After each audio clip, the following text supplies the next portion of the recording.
Vetmia e të zgjedhurve, një mundësi për rritje dhe transformim. Vetmia shpesh shihet si një ndjenjë negative, por për të zgjedhurit, ajo është një fazë thelbësore në udhëtimin e tyre shpirtëror. Më poshtë do të analizojmë disa arsye kryesore që e bëjnë vetmin një forcë transformuese për individet e veçantë. Vetmia si rritje personale. Vetmia nuk është një mallkim, por një mundësi për vetëzhvillim. Të zgjedhurit shpesh përjetojnë periudha të vetmisë për të reflektuar mbi jetën, për të kuptuar veten dhe për të lidhur me burimet më të thella të mençurisë së tyre të brendshme. Kjo periudhë i ndihmon ata të rriten dhe të arrijnë një nivel më të lartë të ndërgjegjësimit. Në momente vetmie, ata zbulojnë aftësitë dhe prirjet e tyre të fshehura, duke u bërë më të fortë dhe më të vetëdijshëm për misionin e tyre në jetë. Barrierë energjike e padukshme. Niveli i lartë i energjisë i të zgjedhurve mund t'i bëjë të tjerët të ndihen në siklet pa një arsye të qartë.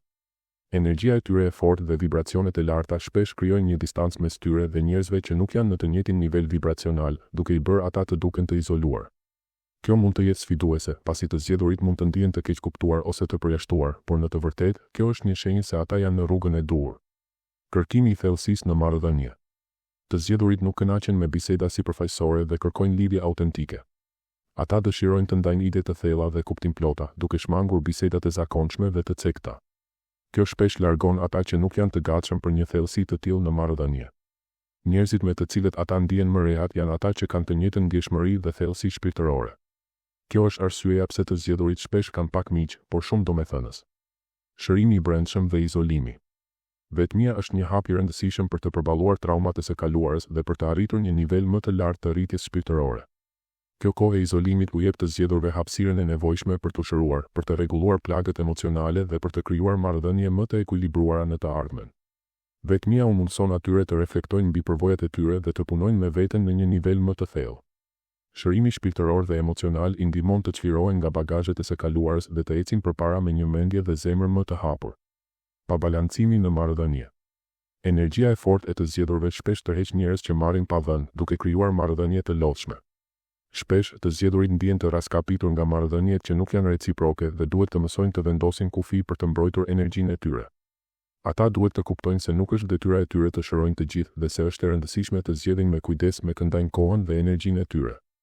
Të mësuarit për të vendosur kufi është një pjesë thelbësore e udhëtimit të tyre shpirtëror. Koha hyjnore. Universi po i përgatit të zgjedhurit për lidhje autentike që do të vinë vetëm në momentin e duhur. Në vend që të shqetësohen për vetmin, ata duhet të besojnë në kohën hyjnore dhe të kuptojnë se çdo gjë ndodh për një arsye. Kjo do të thotë se çdo humbje, çdo largim apo çdo pritje ka një qëllim të caktuar dhe se gjërat më të mira ndodhin në momentin e duhur. Duke i besuar këtij procesi, të zgjedhurit mund të gjejnë paqe dhe siguri në rrugën e tyre. Misioni shpirtëror. Të zgjedhurit kanë një detyrë më të madhe, të sjellin mençuri dhe ndriçim në botë. Vetmia është një pjesë e formimit të tyre, një kohë kur ata përgatiten për të ndarë njohuri dhe për të ndihmuar të tjerët në udhëtimin e tyre.